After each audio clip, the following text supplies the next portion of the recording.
Chapter 54, The Town Ho's Story.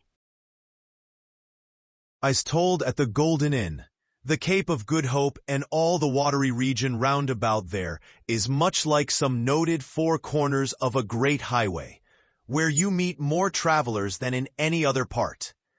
It was not very long after speaking the Gawney that another homeward-bound whaleman, the Town Ho, was encountered. She was manned almost wholly by Polynesians. In the short gam that ensued, she gave us strong news of Moby Dick. To some, the general interest in the white whale was now wildly heightened by a circumstance of the Town Ho's story, which seemed obscurely to involve with the whale a certain wondrous, inverted visitation of one of those so-called judgments of God, which at times are said to overtake some men. This latter circumstance, with its own particular accompaniments, forming what may be called the secret part of the tragedy about to be narrated, never reached the ears of Captain Ahab or his mates, for that secret part of the story was unknown to the captain of the Town Ho himself. It was the private property of 3 Confederate white seamen of that ship, one of whom, it seems, communicated it to Tashtego with Romish injunctions of secrecy, but the following night Tashtego rambled in his sleep and revealed so much of it in that way, that when he was wakened, he could not well withhold the rest.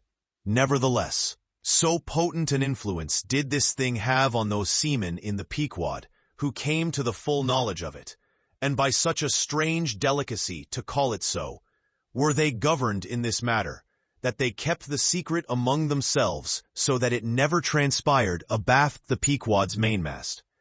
Interweaving in its proper place this darker thread with the story as publicly narrated on the ship, the whole of this strange affair I now proceed to put on lasting record. The ancient whale cry upon first sighting a whale from the masthead, still used by whalemen in hunting the famous Galapagos terrapin. For my humor's sake, I shall preserve the style in which I once narrated it at Lima, to a lounging circle of my Spanish friends, one Saint's Eve, smoking upon the thick gilt-tiled piazza of the Golden Inn.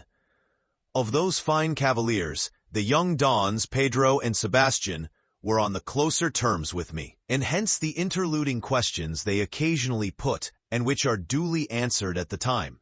Some 2 years prior to my first learning the events which I am about rehearsing to you, gentlemen, the Town Ho, sperm whaler of Nantucket, was cruising in your Pacific here, not very many days' sail eastward from the eaves of this good Golden Inn.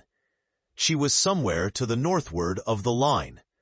One morning, upon handling the pumps, according to daily usage, it was observed that she made more water in her hold than common.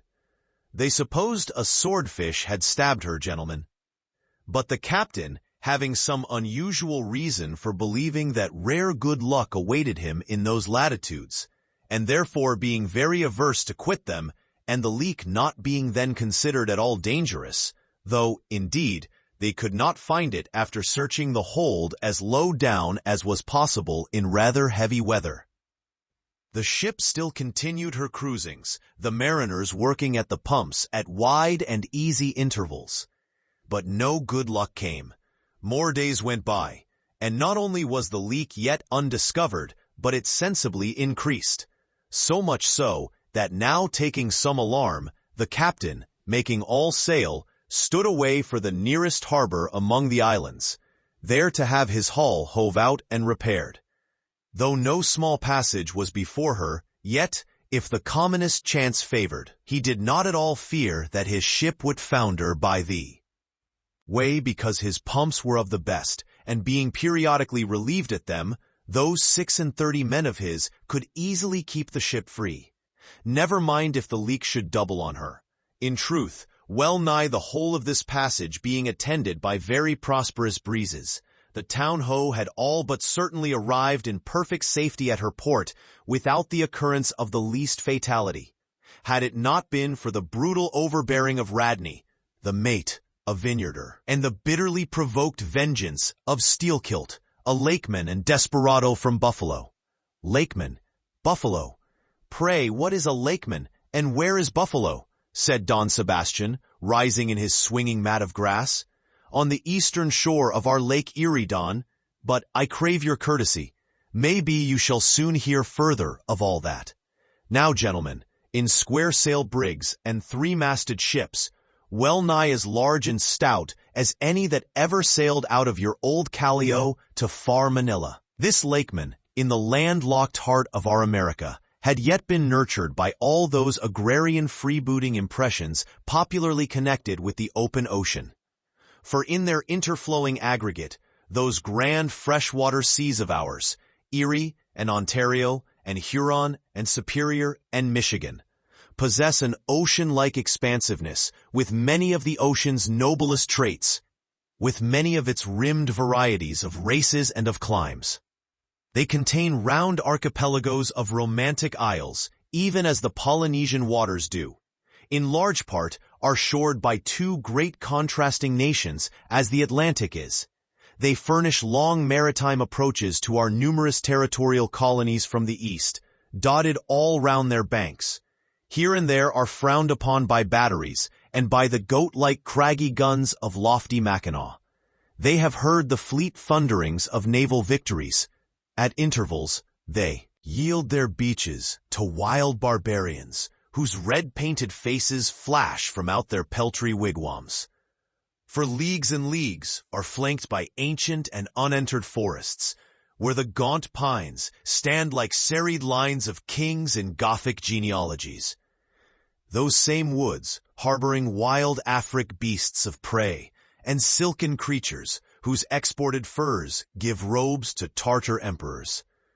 They mirror the paved capitals of Buffalo and Cleveland, as well as Winnebago villages. They float alike the full-rigged merchant ship, the armed cruiser of the state, the steamer, and the beach canoe. They are swept by borean and dismasting blasts as direful as any that lash the salted wave. They know what shipwrecks are, for out of sight of land, however inland, they have drowned full many a midnight ship with all its shrieking crew.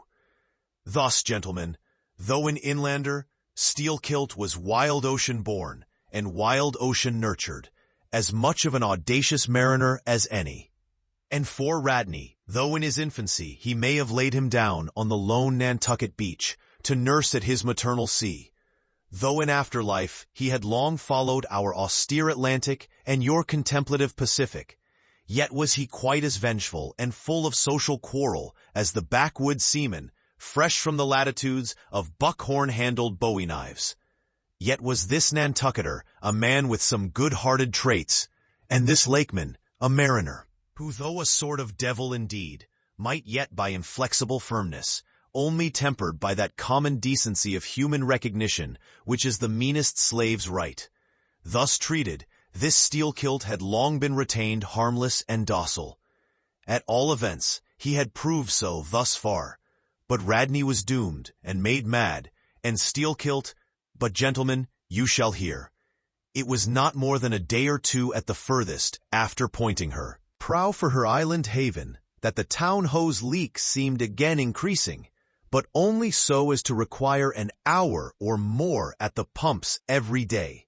You must know that in a settled and civilized ocean like our Atlantic, for example, some skippers think little of pumping their whole way across it, though of a still, sleepy night, should the officer of the deck happen to forget his duty in that respect, the probability would be that he and his shipmates would never again remember it, on account of all hands gently subsiding to the bottom. Nor in the solitary and savage seas, far from you to the westward, gentlemen, is it altogether unusual for ships to keep clanging at their pump handles in full chorus, even for a voyage of considerable length. That is, if it lie along a tolerably accessible coast, or if any other reasonable retreat is afforded them. It is only when a leaky vessel is in some very out-of-the-way part of those waters, some really landless latitude, that her captain begins to feel a little anxious.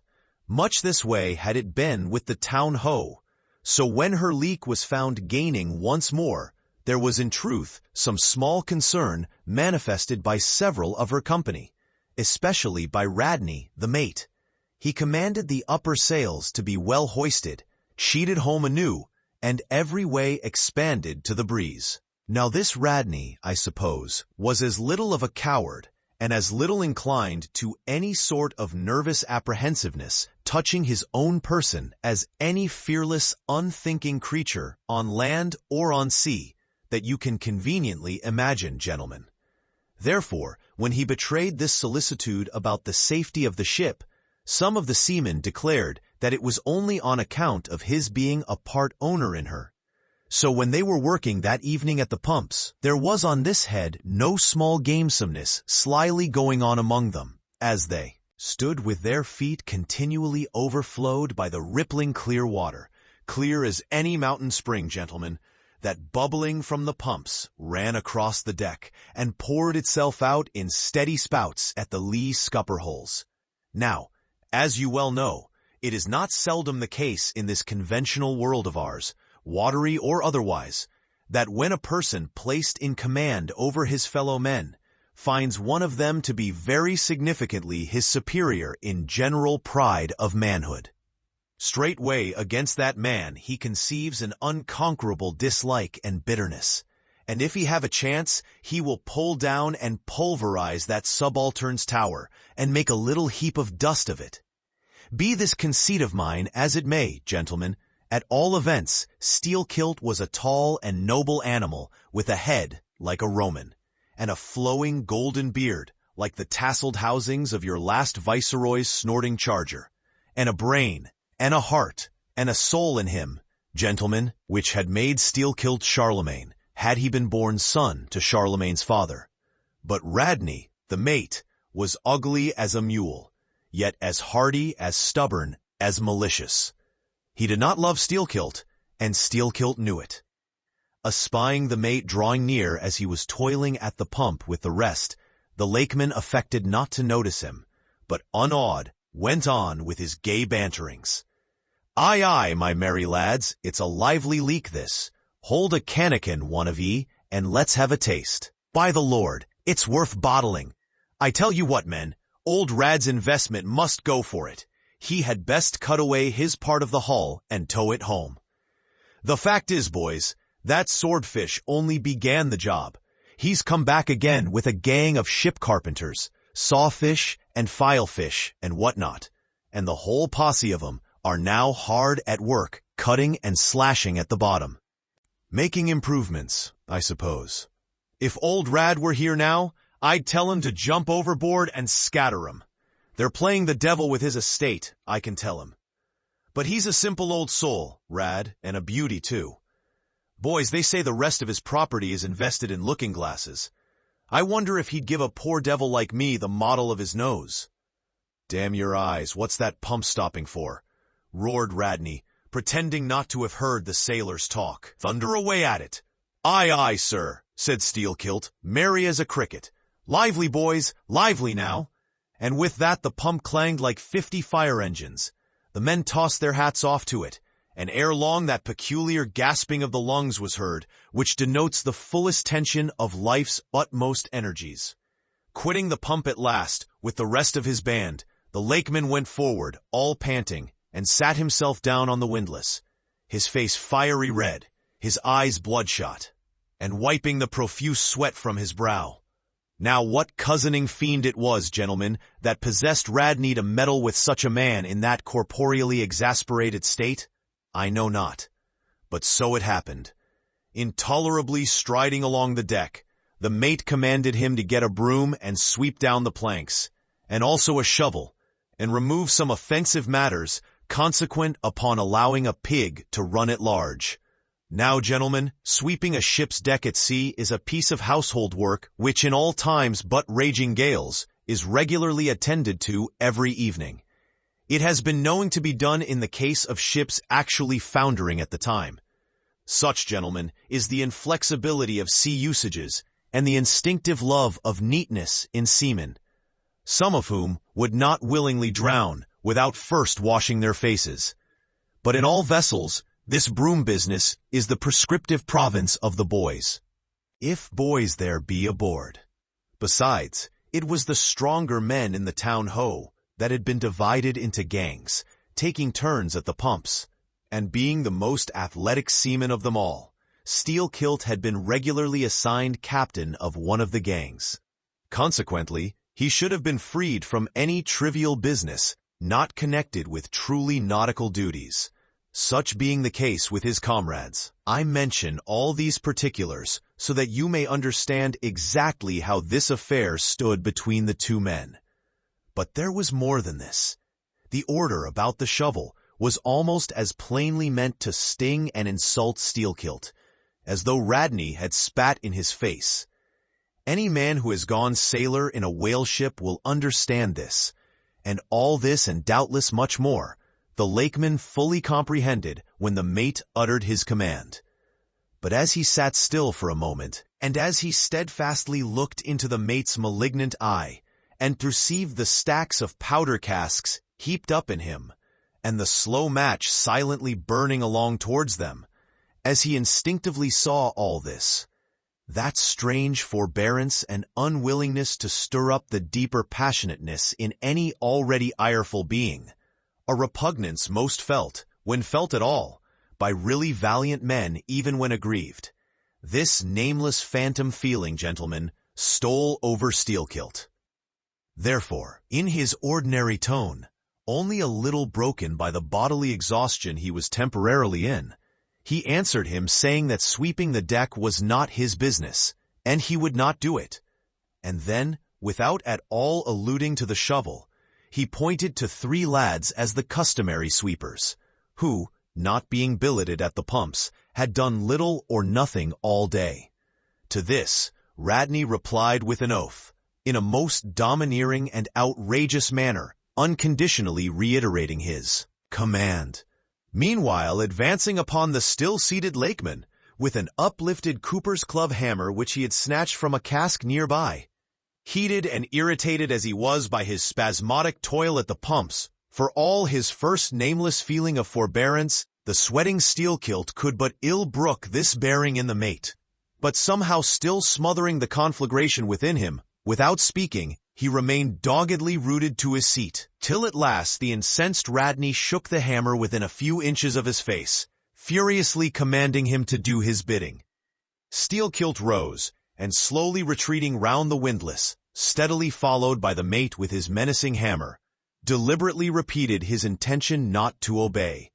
Seeing, however, that his forbearance had not the slightest effect, by an awful and unspeakable intimation with his twisted hand, he warned off the foolish and infatuated man. But it was to no purpose. And in this way the two went once slowly round the windlass, when resolved at last no longer to retreat, bethinking him that he had now forborne as much as comported with his humor, the lakeman paused on the hatches and thus spoke to the officer. "Mr. Radney, I will not obey you. Take that hammer away, or look to yourself." But the predestinated mate, coming still closer to him, where the lakeman stood fixed, now shook the heavy hammer within an inch of his teeth, meanwhile repeating a string of insufferable maledictions. Retreating not the 1,000th part of an inch, stabbing him in the eye with the unflinching poniard of his glance, Steelkilt, clenching his right hand behind him and creepingly drawing it back, told his persecutor that if the hammer but grazed his cheek, he, Steelkilt, would murder him. But, gentlemen, the fool had been branded for the slaughter. By the gods! Immediately the hammer touched the cheek. The next instant the lower jaw of the mate was stove in his head. He fell on the hatch, spouting blood like a whale. Ere the cry could go aft, Steelkilt was shaking one of the backstays leading far aloft, to where 2 of his comrades were standing their mastheads. They were both canallers. "Canallers!" cried Don Pedro. "We have seen many whale ships in our harbors, but never heard of your canallers." "Who and what are they?" "Canallers, Don, are the boatmen belonging to our Grand Erie Canal. You must have heard of it." "Nay, senor, hereabouts in this dull, warm, most lazy and hereditary land, we know but little of your vigorous north." "I? Well then, Don, refill my cup. Your chicha's very fine, and ere proceeding further, I will tell you what our canalers are, for such information may throw sidelight upon my story. For 360 miles, gentlemen, through the entire breadth of the state of New York, through numerous populous cities and most thriving villages, through long, dismal, uninhabited swamps and affluent, cultivated fields, unrivaled for fertility, by billiard room and bar room, through the holy of holies of great forests, on Roman arches over Indian rivers, through sun and shade, by happy hearts or broken, through all the wide contrasting scenery of those noble Mohawk counties, and especially by rows of snow-white chapels, whose spires stand almost like milestones, flows one continual stream of Venetianly corrupt and often lawless life. There's your true Ashantee, gentlemen. There howl your pagans, where you ever find them, next door to you, under the long-flung shadow and the snug patronizing lee of churches. For by some curious fatality, as it is often noted of your metropolitan freebooters, that they ever encamp around the halls of justice, so sinners, gentlemen, most abound in holiest vicinities. If that a friar passing? Said Don Pedro, looking downwards into the crowded plaza with humorous concern. Well for our northern friend. Dame Isabella's Inquisition wanes in Lima, laughed Don Sebastian. Proceed, senor. A moment. Pardon, cried another of the company.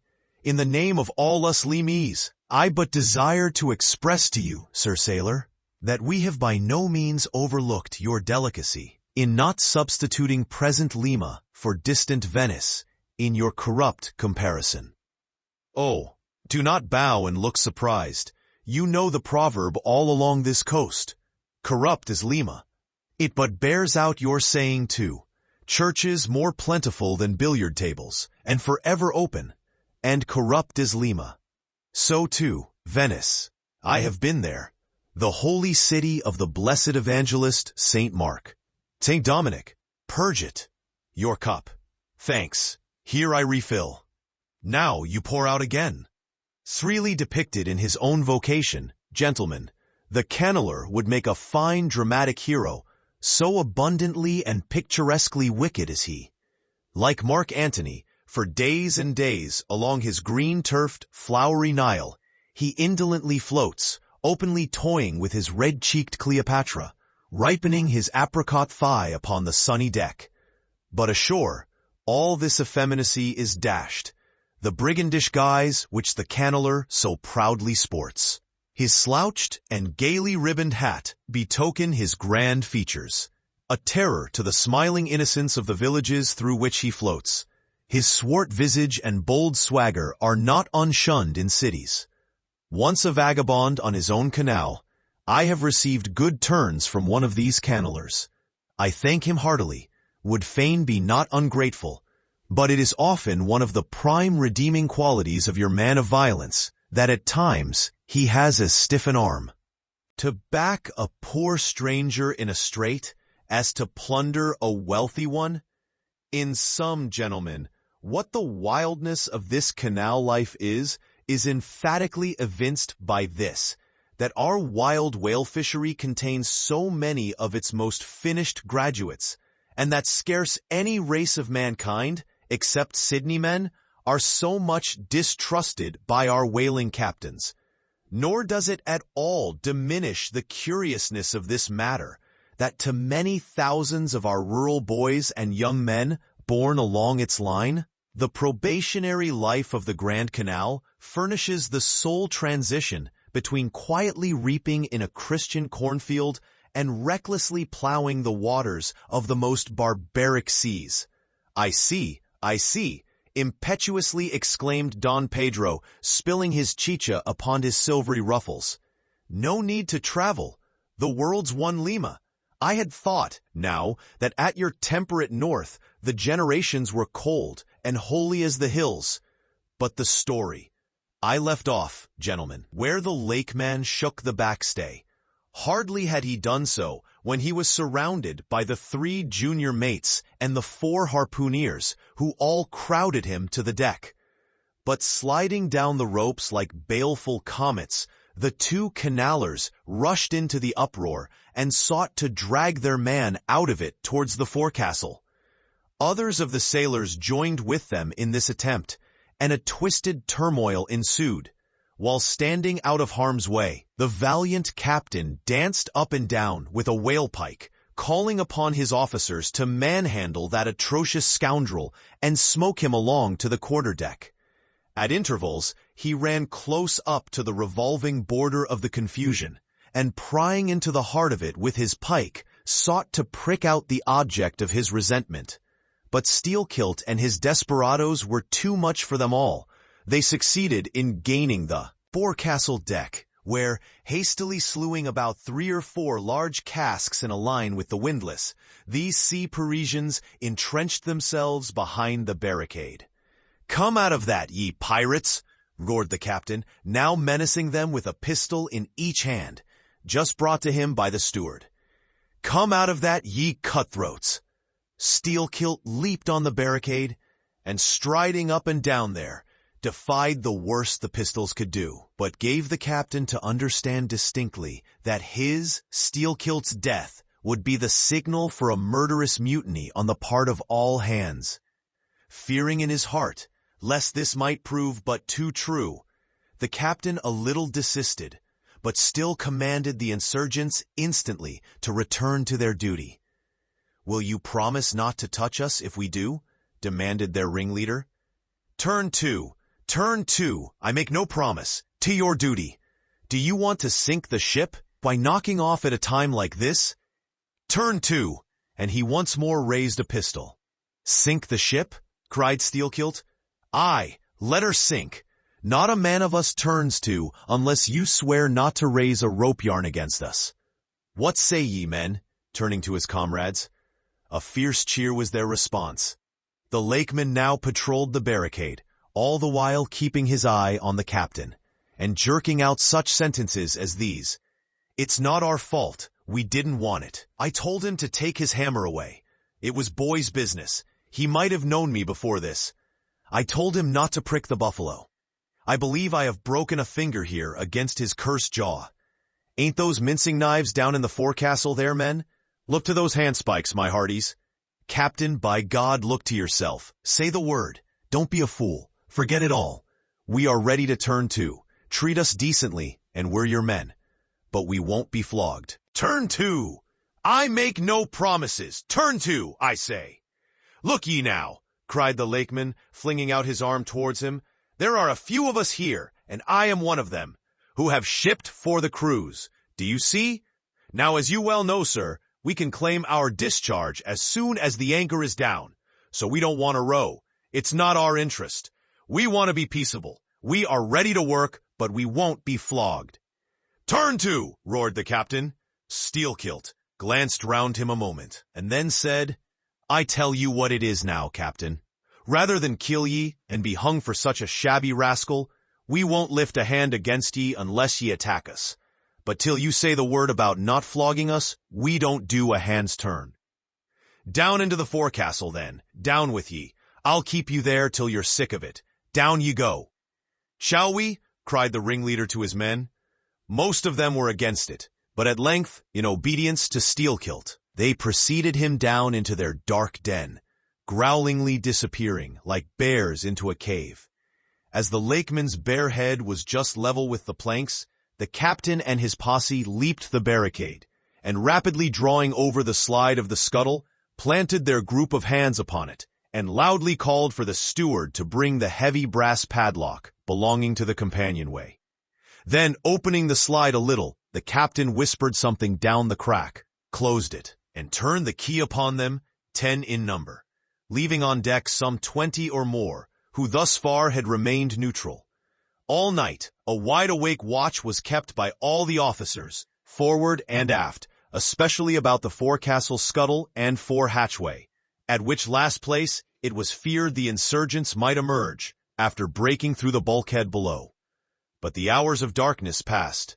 In peace, the men who still remained at their duty, toiling hard at the pumps, whose clinking and clanking at intervals through the dreary night dismally resounded through the ship. At sunrise, the captain went forward and, knocking on the deck, summoned the prisoners to work. But with a yell, they refused. Water was then lowered down to them, and a couple of handfuls of biscuit were tossed after it. When again turning the key upon them and pocketing it, the captain returned to the quarterdeck. Twice every day for 3 days this was repeated. But on the 4th morning, a confused wrangling, and then a scuffling was heard, as the customary summons was delivered. And suddenly, 4 men burst up from the forecastle, saying they were ready to turn to.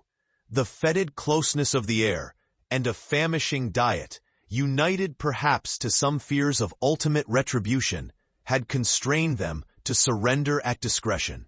Emboldened by this, the captain reiterated his demand to the rest, but Steelkilt shouted up to him a terrific hint to stop his babbling and betake himself where he belonged.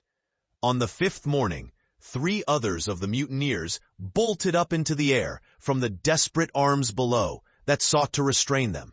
Only 3 were left. "Better turn to now?" said the captain with a heartless jeer. "Shut us up again, will ye?" cried Steelkilt.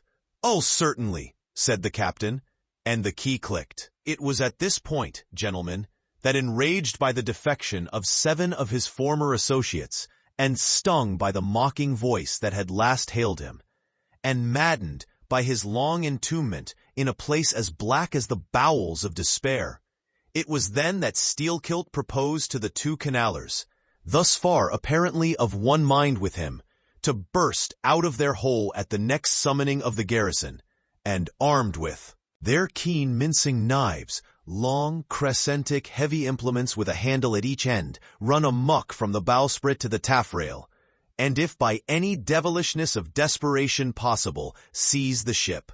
For himself, he would do this, he said, whether they joined him or not.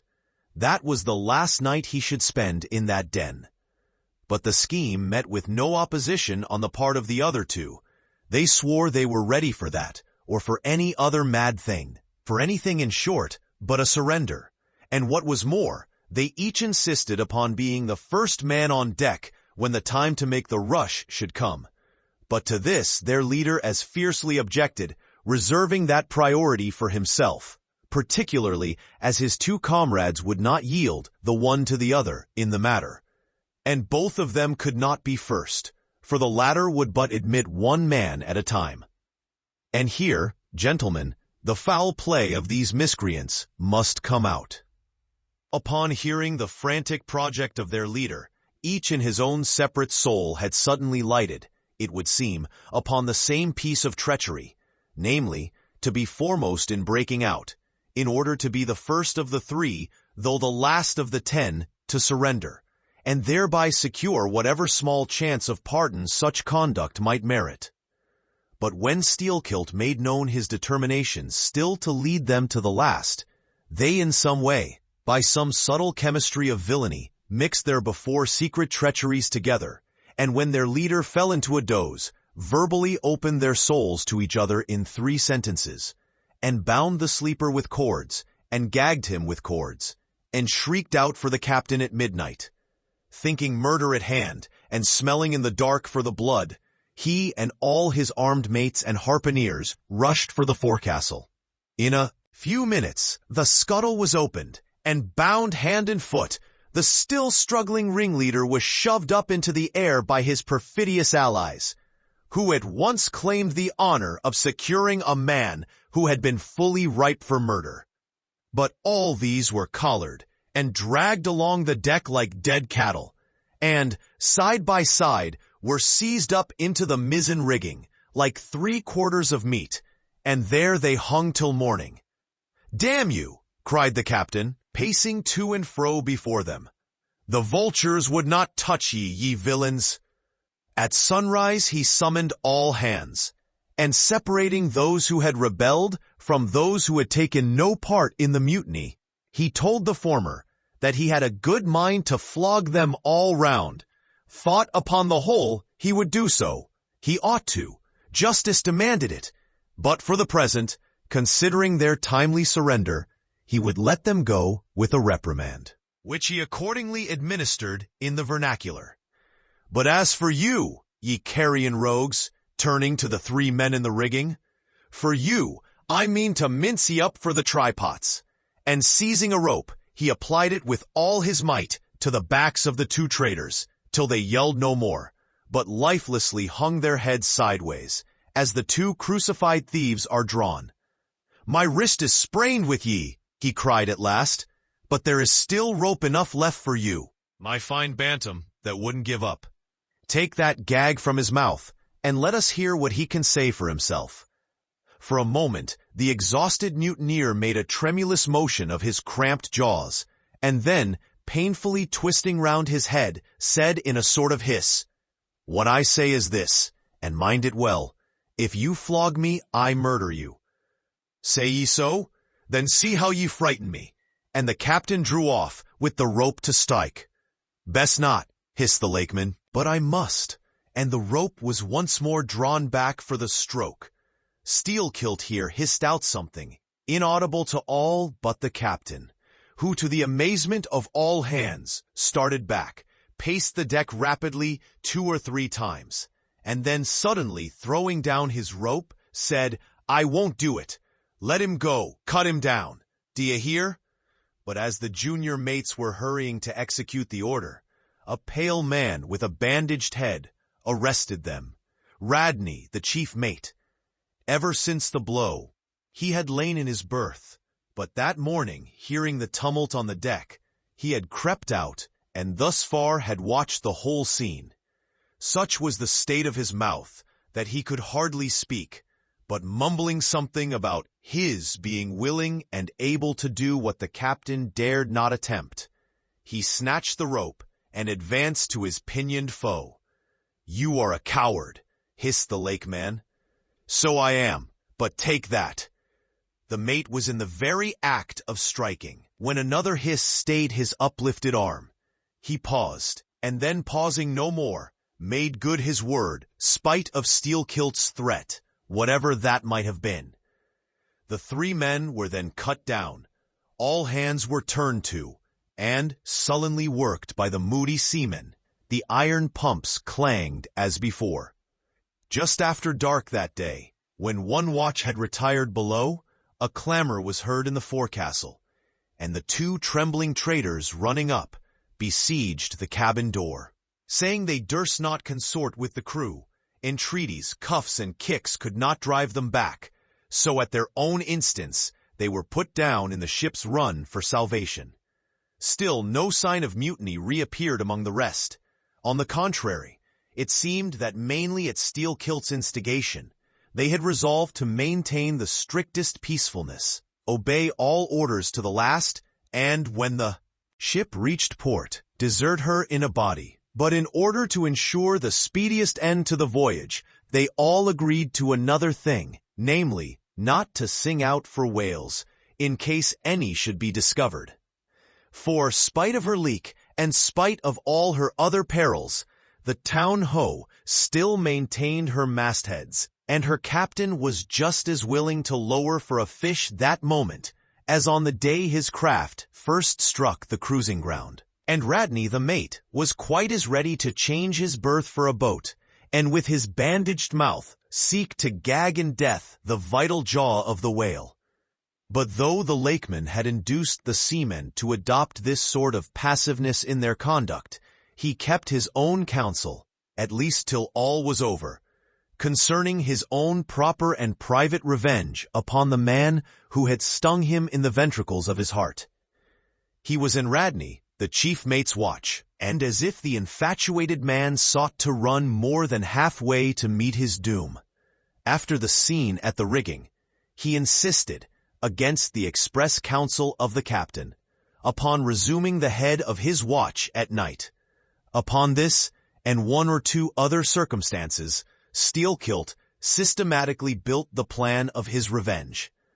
During the night, Radney had an unseamanlike way of sitting on the bulwarks of the quarterdeck, and leaning his arm upon the gunwale of the boat which was hoisted up there, a little above the ship's side.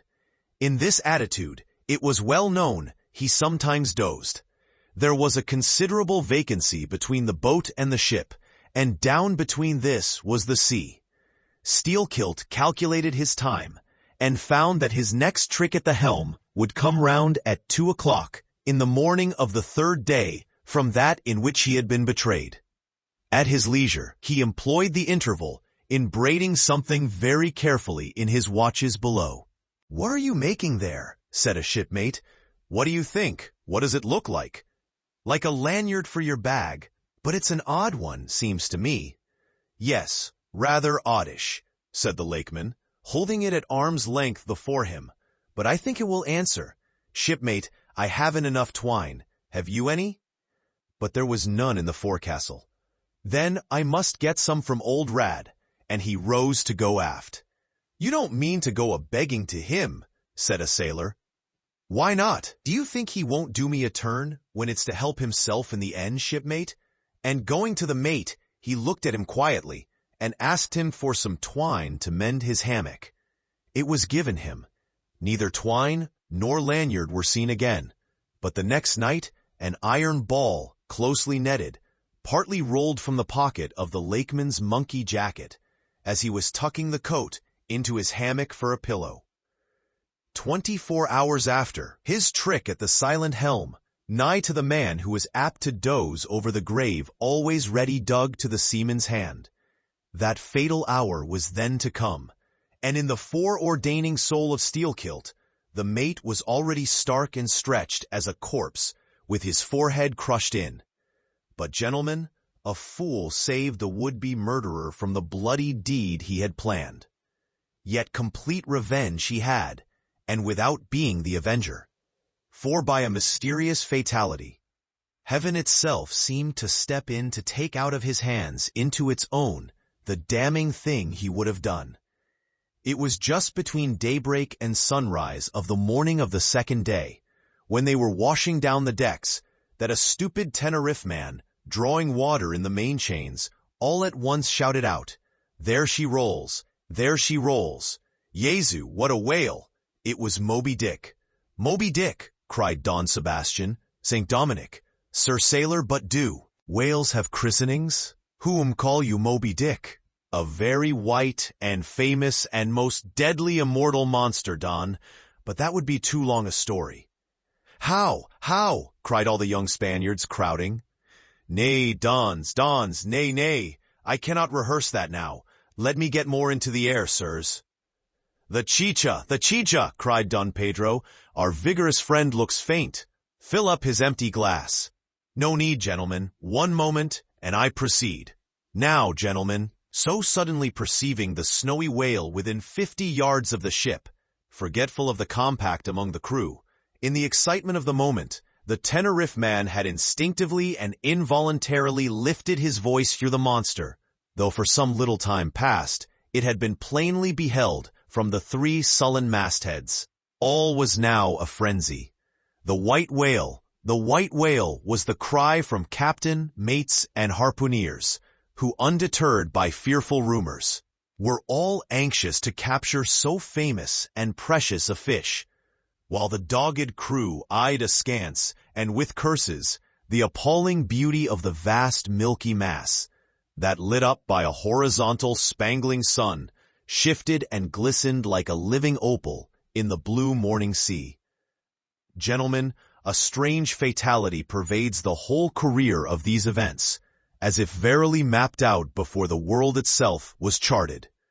The mutineer was the bowsman of the Nate, and when fast to a fish, it was his duty to sit next him, while Radney stood up with his lance in the prow, and haul in or slacken the line at the word of command.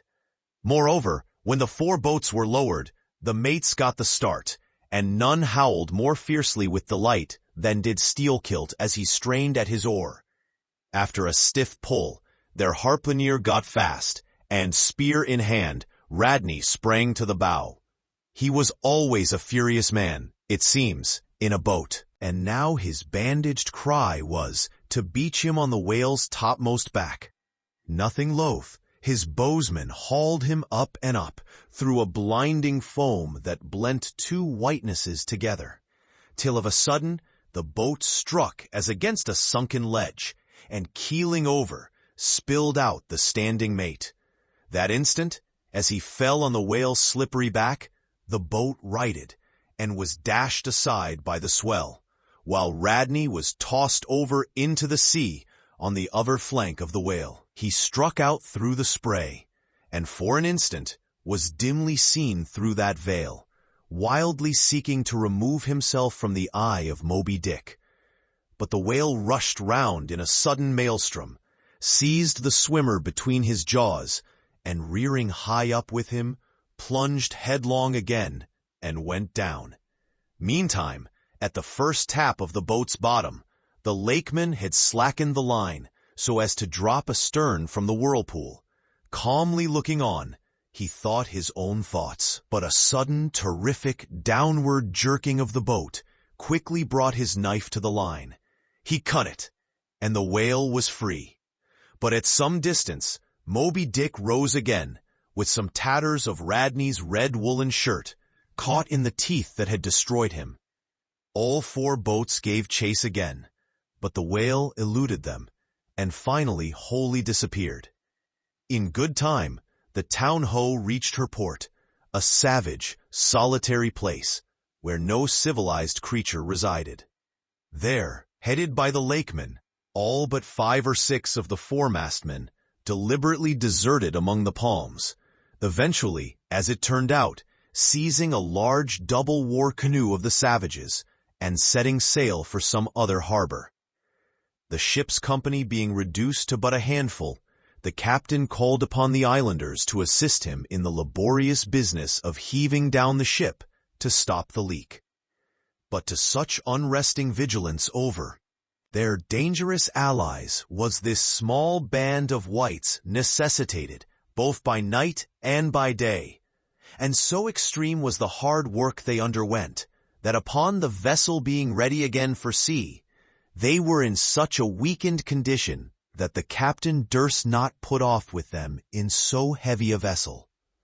After taking counsel with his officers, he anchored the ship as far offshore as possible, loaded and ran out his 2 cannon from the bows, stacked his muskets on the poop, and warning the islanders not to approach the ship at their peril, took 1 man with him, and setting the sail of his best whaleboat, steered straight before the wind for Tahiti, 500 miles distant, to procure a reinforcement to his crew. On the 4th day of the sail, a large canoe was descried, which seemed to have touched at a low isle of corals. He steered away from it, but the savage craft bore down on him, and soon the voice of Steelkilt hailed him to heave to, or he would run him under water. The captain presented a pistol. With 1 foot on each prow of the yoked war canoes, the lakeman laughed him to scorn, assuring him that if the pistol so much as clicked in the lock, he would bury him in bubbles and foam. "What do you want of me?" cried the captain. "Where are you bound, and for what are you bound?" demanded Steelkilt. "No lies." "I am bound to Tahiti for more men." "Very good. Let me board you a moment. I come in peace." With that he leaped from the canoe, swam to the boat, and climbing the gunwale, stood face to face with the captain. "Cross your arms, sir. Throw back your head. Now, repeat after me. As soon as Steelkilt leaves me, I swear to beach this boat on yonder island, and remain there 6 days. If I do not, may lightning strike me." "A pretty scholar," laughed the lakeman. "Adios, senor," and leaping into the sea, he swam back to his comrades, watching the boat till it was fairly beached and drawn up to the roots of the cocoa-nut trees. Steelkilt made sail again, and in due time arrived at Tahiti, his own place of destination. There, luck befriended him. 2 ships were about to sail for France, and were providentially in want of precisely that number of men which the sailor headed. They embarked, and so forever got the start of their former captain, had he been at all minded to work them legal retribution. Some 10 days after the French ship sailed, the whaleboat arrived, and the captain was forced to enlist some of the more civilized Tahitians who had been somewhat used to the sea. Chartering a small native schooner, he returned with them to his vessel, and finding all right there, again resumed his cruisings. Where Steelkilt now is, gentlemen, none know. But upon the island of Nantucket, the widow of Radney still turns to the sea, which refuses to give up its dead. Still in dreams sees the awful white whale that destroyed him. "Are you through?" said Don Sebastian, quietly. "I am, Don." "Then I entreat you, tell me if to the best of your own convictions, this your story is in substance really true. It is so passing wonderful. Did you get it from an unquestionable source? Bear with me if I seem to press. Also, bear with all of us, Sir Sailor, for we all join in Don Sebastian's suit," cried the company, with exceeding interest. "Is there a copy of the Holy Evangelists in the Golden Inn, gentlemen?" "Nay," said Don Sebastian, "but I know a worthy priest nearby who will quickly procure one for me. I go for it. But are you well advised? This may grow too serious. Will you be so good as to bring the priest also, Don? Though there are no auto-da-fés in Lima now," said one of the company to another. "I fear our sailor friend runs risk of the archiepiscopacy. Let us withdraw more out of the moonlight. I see no need of this. Excuse me for running after you, Don Sebastian, but may I also beg that you will be particular in procuring the largest-sized evangelists you can? This is the priest. He brings you the evangelists," said Don Sebastian, gravely, returning with a tall and solemn figure. "Let me remove my hat. Now, venerable priest, further into the light, and hold the holy book before me that I may touch it. So help me heaven, and on my honor, the story I have told ye, gentlemen, is in substance and its great items true. I know it to be true. It happened on this ball. I trod the ship, I knew the crew. I have seen and talked with Steelkilt since the death of Radney.